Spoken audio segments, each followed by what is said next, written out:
I'm not one of those really who needs a mic. A little bit about me.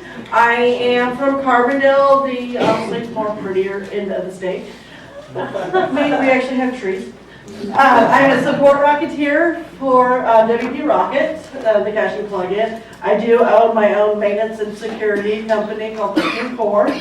I am on the WordCamp US organizing team for speakers. Everyone submit it.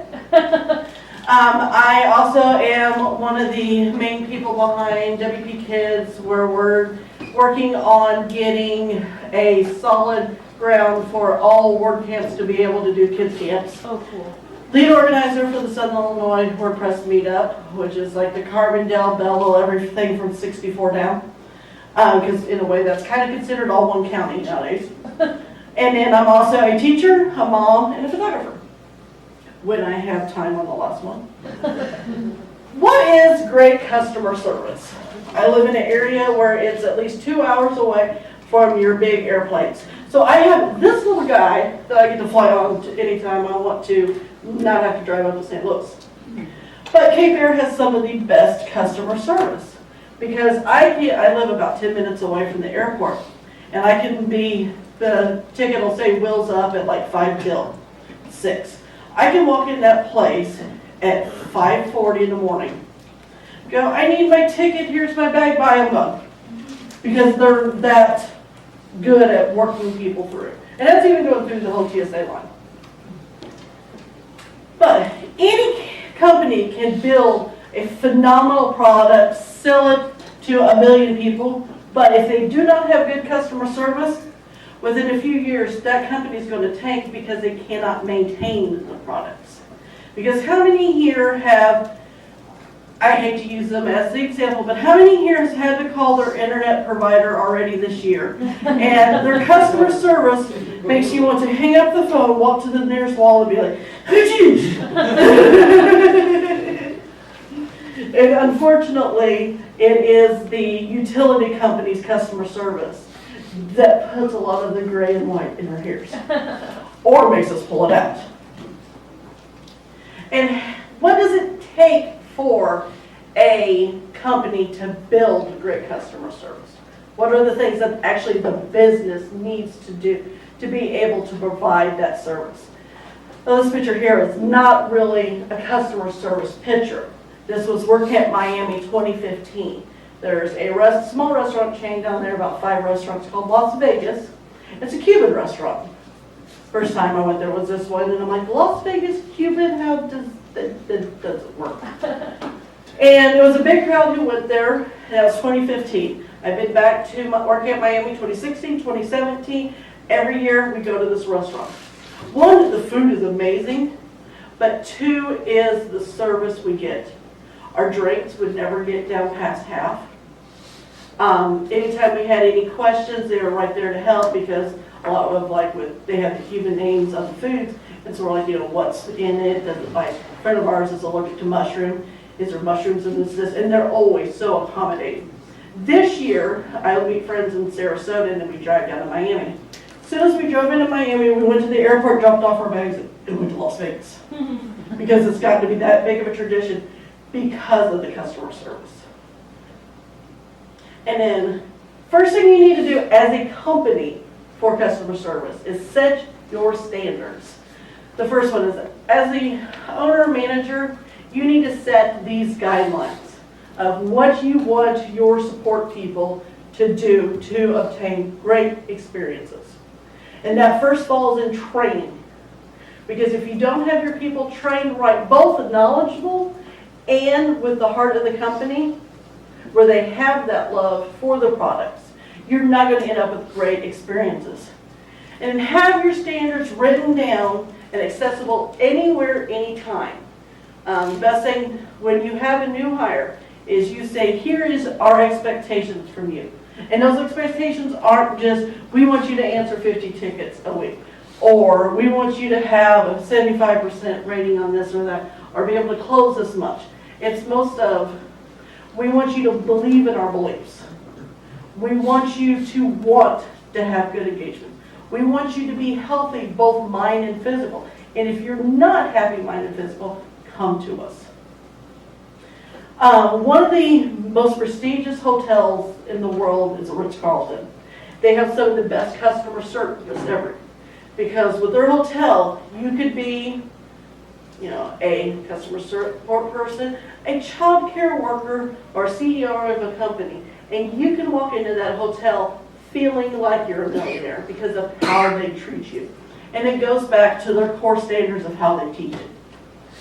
And the bottom, which typically for most companies, this is flip-flopped. First one is financial. Then they go up to the product and service excellence, making sure that the hardware is working well. Then guest engagement. They want all of their guests to be happy. And if they're not happy, they want to fix it for them to be happy.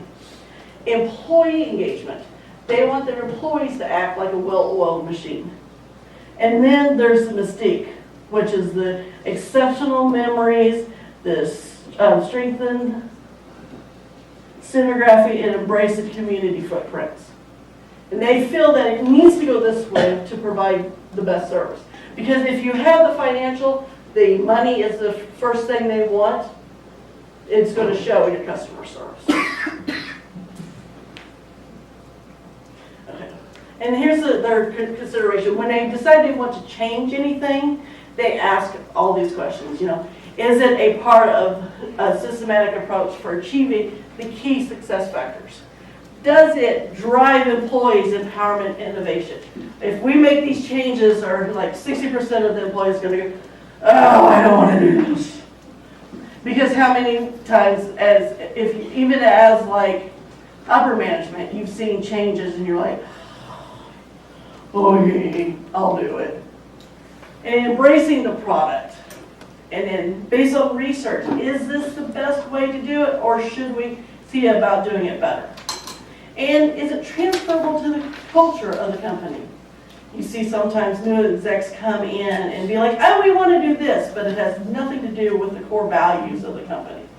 And you even see like the team workers be like, And is it effective in creating a culture of innovation, which is just more of bettering yourself? I worked for bosses and I worked for leaders. I will hands down only work for leaders ever again. I will never have a boss again. Because team leaders will get in and work with you. Bosses just stand there and go, you need to do this, you need to do this. And a team needs to hire other team members for employees. Everyone should want to be there.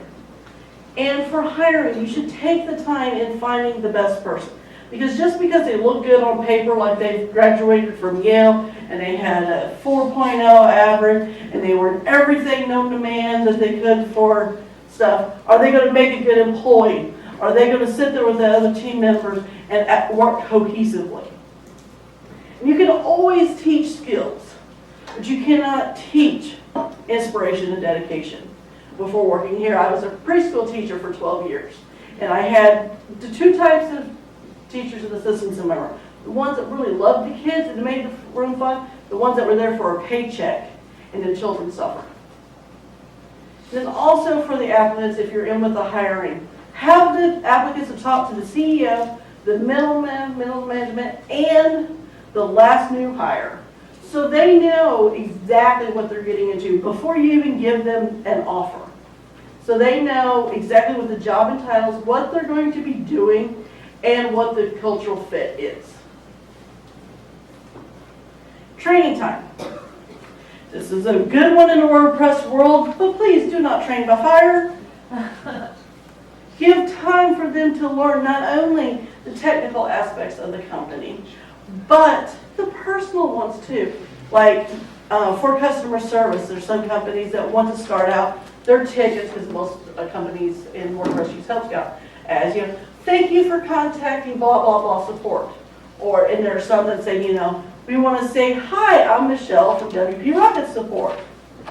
And those different little nuances make a world of difference in the company culture. And give them time for appropriate training. Don't want to do this, we have a strict 2-week policy for training and then we're putting them out to the wolves. Because some people learn at different rates And it's not, those who do one at a slower rate are not worse or going to be worse employees. It is sometimes they take a longer time to process.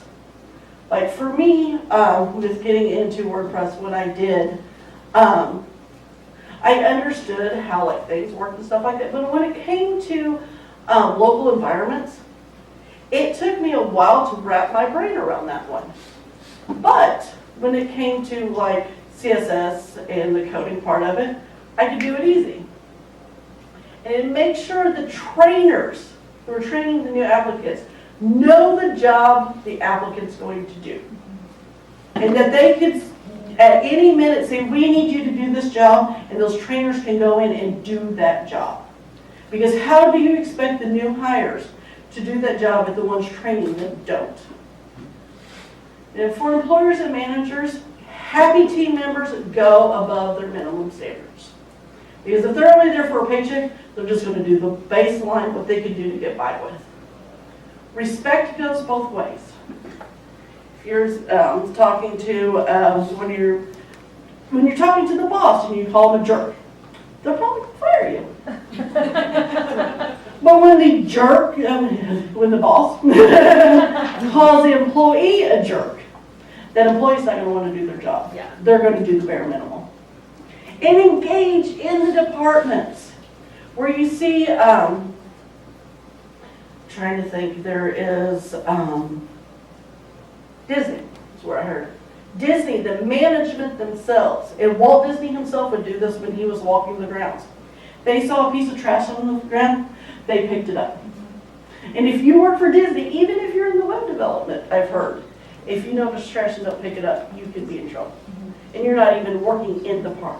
Because they want to show that level of customer service. And the janitor and the housekeeping people are just as much as part of that team as the CEO.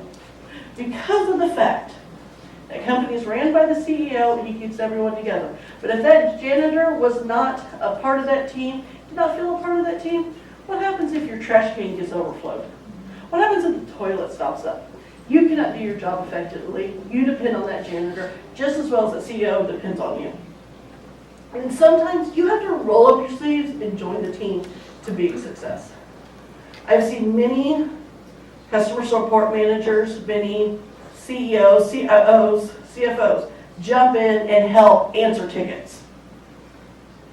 And then great leaders take time to ask the questions and to listen to the answers. How many times, like especially you go into retail, and you'll see one of the store managers or mid-managers walk, hi, how you doing? Not even wait for the response. Mm-hmm. But there you see someone, they walk up to the place, how you doing, how's your day today? Oh, blah, blah, blah. That's great. And then they walk on. Gallup put out a great list of the elements of great management. Because management, most people don't think that really management trickles down and has so much an effect on the company culture, but it really does. And then all of these slides also, you can't really see it, but if you go to mlb.pw/WCCHI 2017 will be the slides. Thank you. And then provide what is needed to succeed. Ensure the technology is appropriate for the work being done. This is big in our community because with the old laptops like the 2010 MacBook Air I have here that will be replaced in 2 weeks. When they get old and they get slow and you're working remotely and you're looking quite intent at your office's window, contemplating throwing it out every day, but it decides to time out. Or you need certain software to do what you want to do, like you need PHP Storm. They should make sure that the tools are given to you necessary. And to give trust to your employees and the bosses that they will make the best decisions at what they're given. Because micromanaging is a pain, especially in a remote world. You have to give your employees trust. And even with answering tickets for customer service, You have to give them the trust and authority to do it. Because if you are in the management, do you want your team member to be like, hey, can I do this? Or it's not in our book that for the customers are asking this.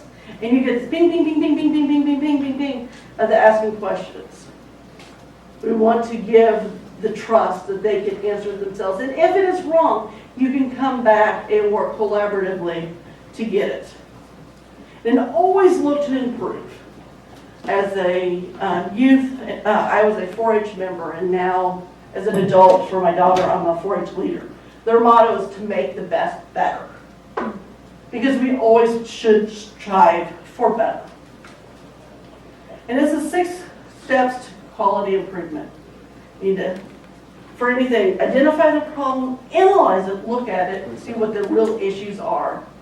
Look for solutions, and then plan your execution. And then execute and evaluate. And also, it's not about you. Your website also, it's not really about you. It's about providing the business based on the service or others. It is about helping people, whether it be a product or a service. Because even if you're the owner, founder, you're a one-man thing, you work on your own. If you have customers who bought your product or you've had services sold to people, you actually work for every single person who has bought your product or your service. And any company can be considered a 5-star company if they perform like it. You can act like it all you want, but that's just a fake. You have to perform like it. And last year for WordCamp Chicago, we went to a Cubs game. So I put up some fun pictures from that game. And then how do you create in the customer service level of a great customer service experience every time? Because even bad experiences can be turned into a good experience. Number 1, be nice. A lot of us who have worked in the service industry, both remote, WordPress, and even retail. I've had some where I'm like, listen here, you, delete. Hi, how are you? You've got to, even if you're like, I hate this person, you still have to be nice. Next one, keep the door wide open. Be welcoming. Because anytime you call or talk to customer service, and the first thing they're like, hi, welcome to Walmart, how can I help you? I pick up Walmart, my husband worked there 18 years. So I feel I have a bit of a right, I can pick on him a bit. When you hear that though, when you first walk in the door, you first answer the phone or something where they'll say, hi, how can I help you? The customer itself is like, I don't want to talk to this person. Already kind of has an attitude because the person's not welcoming. As they answer, hi, welcome to Walmart, how can I help you? You're just like, oh, hi, yes, I need da-da-da-da. And there's smiles and there's great engagement, and you also need to be knowledgeable about the products. The one I pick on the most about with the knowledgeable is when you call internet service providers. You typically have already unplugged the box, plugged it back in, tried all the things you can do at home. And it just doesn't work. So you call them saying to see if we fix it. And it's typically like 3 weeks from the second Tuesday next month when they want to fix it. And they're like, oh, well, the first thing we need you to do is unplug the router. No. I've already done that. Or, well, I don't know, we'll have to look into it. And I, as a customer, will have to call back 6 days later and they're like, we didn't see your ticket. You have to be knowledgeable of your product because it shows competence. And you need to listen to the customer to really hear what the problem is. I've seen sometimes, oh yeah, I've seen that issue's blah, blah, blah, blah, blah, and you go to put it in and it's nowhere near what it is. And a lot of these I'm going to be speaking on as a customer side. The service person has to be a great listener and be engaging. Like the ones that get me is with the phone support where you call, oh, can you give me a second? They'll say like, can I put you on hold or something? So you think they're still there. And then like 2 minutes later, you're like, take your cell phone, you look at it, yeah, it's still, music. I hear music. Oh, yes, I'm still here. Okay, good. I thought you like moved to China or something. And be observant. You know, when you do listen, like especially like if you're logging into their site for something and you're going into the back end of it. They're saying, well, like, you know, this isn't working, or I feel like I have a hack file. Be observant when you're looking around, because you might see something that might not fix the issue they're calling in about. But if you go above and beyond and be like, oh, hey, I also noticed you have this issue. Can I help you out real fast with it? Normally they'll say yes, and that builds up the better experiences. Mm-hmm.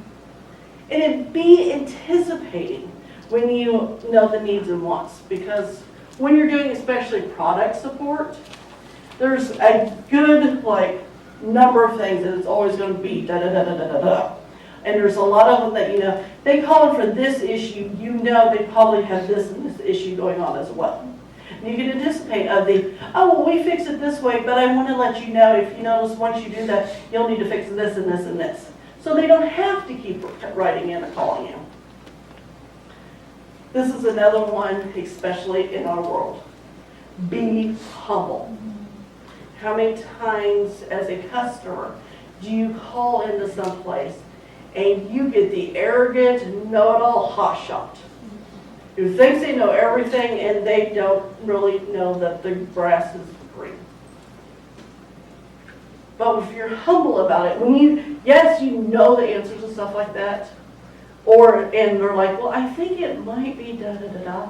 You give them the, yes, it actually is. Let me help you with that. And you give them that, oh, wow, I actually figured it out on my own part, instead of being like, oh, psh, blah, blah, blah, blah, blah. That's also going to build a better experience. Mm-hmm. And be empathetic. I will be the first one to say, as a consumer, sometimes I'm quite hot-headed on things, because I expect customer support that I'm given to be as good as I give, because I've worked in this area for a very long time. And when I get the attitudes and everything back, I tend to have one back. But when they're empathetic for their issues, because typically you've already tried 15 things on your own, and you're already frustrated that the product or service is not working when you call it. So you're already the customer's already irritated. And you don't need, my grandfather said one time when I was a teenager, you don't need two butt heads in a room, except for you use different ones. If that other person's being a jerk, you don't need to be one back, because that's just fighting and nothing's going to get accomplished. When you're empathetic to the situation and to the person, things get solved a lot better. Even when that person, you're sitting back, thank God they can't see you pulling your hair out. And there's only one time for the first time. Be impressionable. There's a few hosting companies in this world who has made a few bad impressions. And I am also one of the admins for the WordPress hosting group. And it's, I don't even know what the word is for when someone goes, ask, what's a good shared hosting? And then you get 16 remarks within 5 minutes. Oh, I hate blah, blah, blah, blah, blah, blah, blah, blah, blah, blah, blah, blah, blah, blah. And just like start naming off companies. And I always go, the person asks what is suggested, not who they don't like. Which I know I've probably aggravated a few people with doing that, but that's not what was asked. And how many times have you went to a new service and either their product was bad or the customer service was bad? You're going to tell every person you know, don't go with these people because they're horrible. And bad news follows a lot quicker than good news. And you want your clients, customers, purchasers to be your free advertising. You want them to go out and be like, I'll pick on WP Rocket since I work for them. You know, you want them to be like, oh, I got WP Rocket and oh, the product didn't work at fast. The customer service was awesome, and I recommend them to everybody because they were so helpful. Instead of the company being like, oh, I picked blah, blah, blah, and I had to call them and I had to wait 6 hours. They didn't even really fix my issue, and that's going to get told a lot more. You want that free advertising with a first impression. Also, you want it to be a memorable experience. You want them to leave, and like 5 years later, when they think of, when someone asks like 5 years later, what's a good caching plugin? You're going to think of the one that gave you the best support. Like, with me growing up in Southern Illinois, I was also a DJ for a while. There was a commercial on the radio that was for a car company. And it would do the phone number. And then for the name, it was Ian Baker Chevrolet. It would go E-E-N-N Baker, Baker, Marion, Marion. That commercial has not played on air for at least 20 years. But it made a memorable notch in my head. And we have, it's a different type of pizza, it's not a deep dish. We have quattros down there. And anyone who has even lived in Carbondale for like 2 years can sing the quattro's number. And then 90% of people cannot say the number. When you ask them what it is, they will sing it. Just like when, you know, if you're a preschool teacher and they ask for you to say, like if you get pulled over, they ask you to say the ABCs. But didn't know that can happen. Make everything memorable, and you want it to be a positive memorable. And then also from the CEO, like I said, from the janitor into the support system, all have ownership. And this goes for good and this goes for bad. You know, have ownership in your job, whatever it is. Walk in, be proud to do that job. If you don't feel proud, you don't want to do that job, find something else. It's okay to switch jobs. It's okay to find something you're happy with. Do it tactfully and professionally, but have ownership in what you do. Every time, when you're working on a group project, and this even goes back to your school days, and something breaks, and people are like, I didn't do it, and no one's getting ownership to it. And there's been times like, I'm like, yeah, that's my bad, I'll fix it. And then also on it is be prideful of what you do with the owning it. You know, when a customer calls up and is like, I spoke to so-and-so and they helped me with blah, blah, blah. Own it. And when they do the kudos. Or if there is a mistake, own it and be like, I need someone to help. And this also goes along with, if you don't know the answers, ask somebody. Yeah. It's not a pride thing if you don't know the answers. There's been a number of times where I've worked with developers and I will get into just a rabbit hole. And all of a sudden I do a virtual relation of here because I need the help. And I've learned to take the pride out of that aspect. Sometimes things don't always go as planned. Unfortunately, Murphy is in Murphy's Law, is a great friend of mine.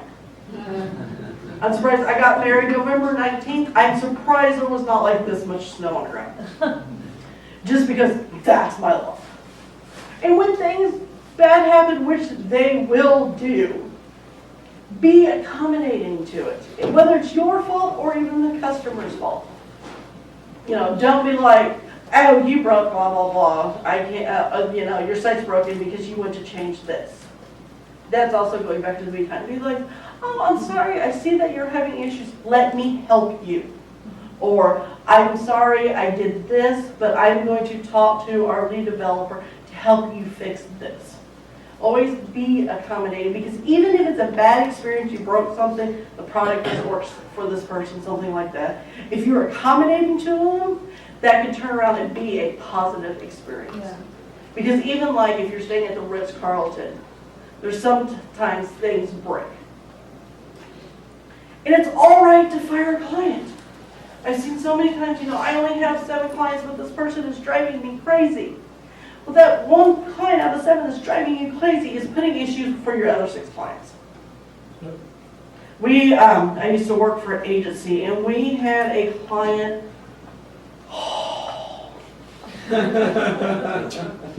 You know, when you go into Help Scout or email, you log on, you know, The first thing you do, you don't click to open one. You look to see the names who were there, especially if you're doing agency work. And you're like, oh, and you read the stuff to find, okay, this one, okay, I'll look at that one later. And you get down to that one client.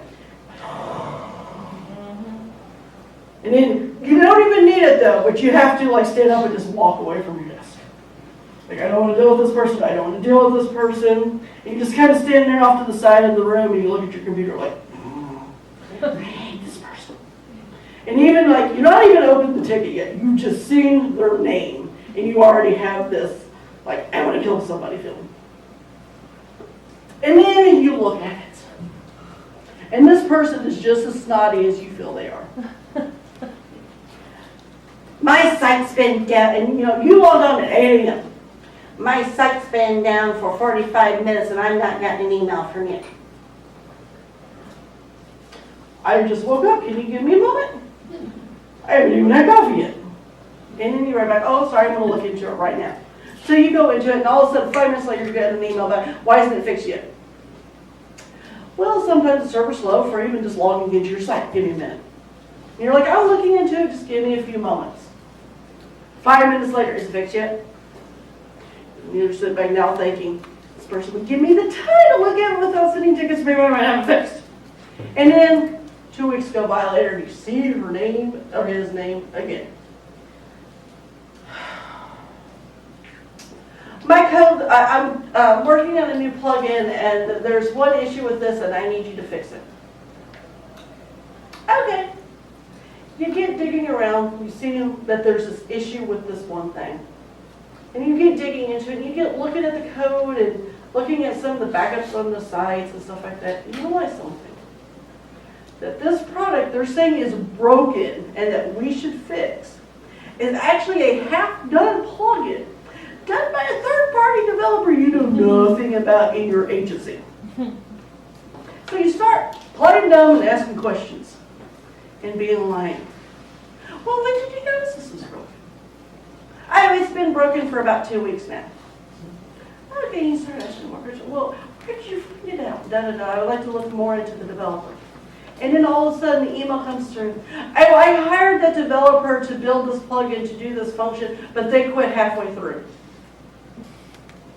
And you're emailing me, want me to fix it pretty much on my dime for like 17 hours of your monthly support package that only has 5 hours. For something half done that you didn't even ask us to help you with. I love you. And after about 20 of these type of engagements type things, we decided as a collaborative in the business to let her go. Now here's where this is a bad experience you had in a way having to let a client go. It's going to be great for you later because you're not going to have that stress. But as an experience, because of the customer service experience, it's a bad experience at the moment. But you're going to make it a good one because you know you're ready to just grab that woman and just go, ka-chish! Bye! But you don't want to do that. So you call another company that's just like yours. But just to see if a fresh new company could actually, he maybe change their mindset of how they treat people. So you get this person, yeah, we'll take them on, blah, blah, blah, because they're a friend of yours, fellow agency owner. So you grab this person, and then you go to this client and go, we have decided to let you go. And we want to make this a positive experience, so we have found place X for you to go. We've already set up an introduction with you. I'm going to be sending you an email shortly introducing you to this person. Thank you for your service. Have a great day. Blah. And then you send on the email, hi, customer name. I'm sending you this email to introduce you to name of person, name of company.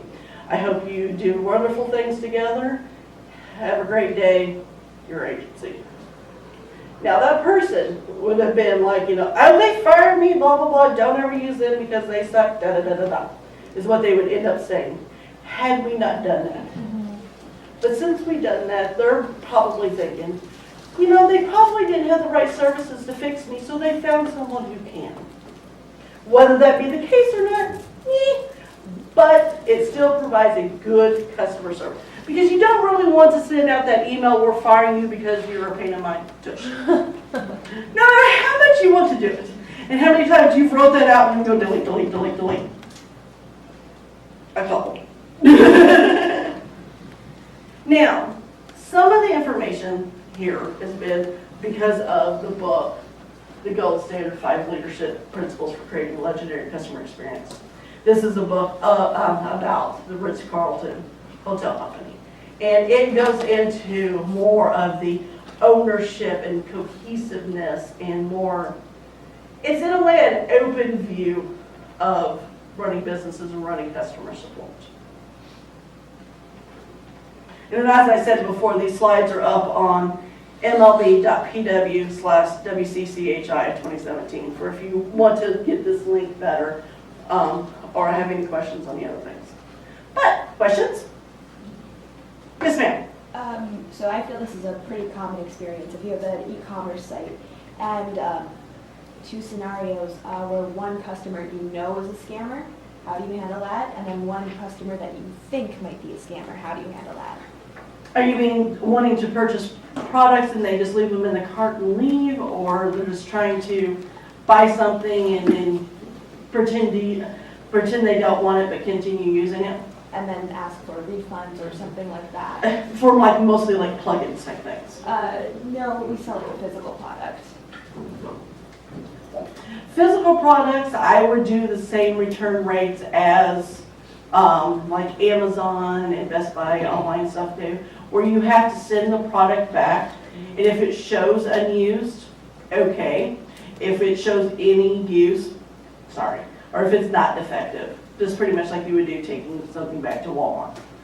Now for like plugins and stuff like that, downloadable content, if it's something you can't tell that's been used, like music or something like that, that I really wouldn't put much of a return policy unless they could show, like do a screencast, and like when they press play on the music, it doesn't play. That would be the only way to do a refund with that. Because honestly, some people just aren't honest. But for plugins, one thing WP Rocket does, if we log in to our backend and we see that our plugin is still on their site, we tell them they have to remove the plugin before we can give them a refund. Because I've seen a lot in different plugin companies who are paid plugins. Yeah, your plugin doesn't work on your site, we want a refund. And then you go back 2 weeks later and they're still using it on the site because they just wanted to get it for free. And then your second question? When can you suspect someone to be a scammer? Which kind of was answered. For when you suspect, it's one of those, I would kind of put like a little flag on it to say, this people make me wonder if because if they come back, I want you to know I still had a funny feeling about them when they bought the product. So, or like if you use Help Scout, just put a tag on it that says questionable consumer or something like that. So then when it comes back, you can look more into it instead of being like, oh yeah, sure, here's your refund back. Yes, sir. When you're dealing with this and you let's say you're selling plugins, things like that, you want to provide the 5-star customer service, how do you, I almost want to say measure how much customer service you should be providing on average or things like that before you need to increase the rate of your product or drop the product or something like that? He's talking about for gauging like time spent on and resources spent on customer service versus the price of the product. Most have a contingency of between 15 minutes to an hour on each support ticket. And if it takes longer, then should probably look into more. Or one of the better things to do is if it's going to take longer than an hour or custom implement, is to have a more writer thing of like second tier support, which you can also resource out to that or be like, that is out of the scope of what we do for customer support, because like say it's actually working on their site but they want something customizable. Get 3 or 4 good developers you know who do freelance and be like, you can reach out to these people who are third-party developers who know our product. So you have like a fixed amount of time for the standard, that tier 1 Yes, So you said like 15 minutes to an hour, is that per month, per year, or per ticket. per ticket? Okay, cool. Because typically, once something gets running right, they typically don't come back until like there's an update that breaks things or something like that. And be honest with yourself and the customer on it. If it's your plugin's fault, okay. If it's another plugin or theme's fault and you've done all you can to fix it, you yourself can reach out to that other plugin or theme person to see about support and then connecting them together. There's been, we have one theme for WP Rocket that just, they get along like oil and mud. But we've reached out to their theme authors about working with us. And so when we have those tickets to come in, we're like, just give us a little bit, we're trying to fix it. Because the best thing, which I didn't put that on there, is being honest with them. Because they're going to value that more than the, I don't know, I can't fix it, and then walking away. Any other questions? On the accommodating point, I had a situation recently where I was doing nothing but accommodating to the customer. I'm a freelancer. And I was actually telling some of these people right in this section sort of about this before you started. I had to fire a client, but I also, because ultimately they needed a copywriter, not a website developer. I don't know copywriters. I told them what they needed, and then they still kept coming back to me, saying, where's our website? Where's our website? Where's our website? Yet, every time I checked their current website, which was through Dex, there was copywriting changes being made. So... Some of the best resources for finding people like that, honestly, is Twitter and Facebook. There are quite a number of great Facebook groups that actually can help you for finding answers and finding people. There's Advanced WordPress, which is more the dev-heavy things. All About WordPress, which is in general that no spam, but where you can get help. Then there's Beginners and Advanced and WordPress for Business, where you can jump on and be like, I'm in look for a copywriter, please DM me if you know anyone. And you can also typically find out people in your area for that, especially this being Chicagoland. Yeah. And then also you look at meetups. Yeah, and WordCamp. Some of us are copywriters, not all devs, more people too. Yeah.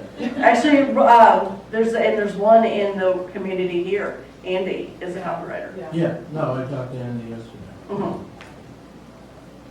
Yeah, but Facebook and Twitter and your local meetups and WordCamps are some of the best resources for running a freelance business. Because especially when you meet other developers and you're like, hey, well, I'm trying to work on this, and their focus is the same as what you're looking for. It's great networking.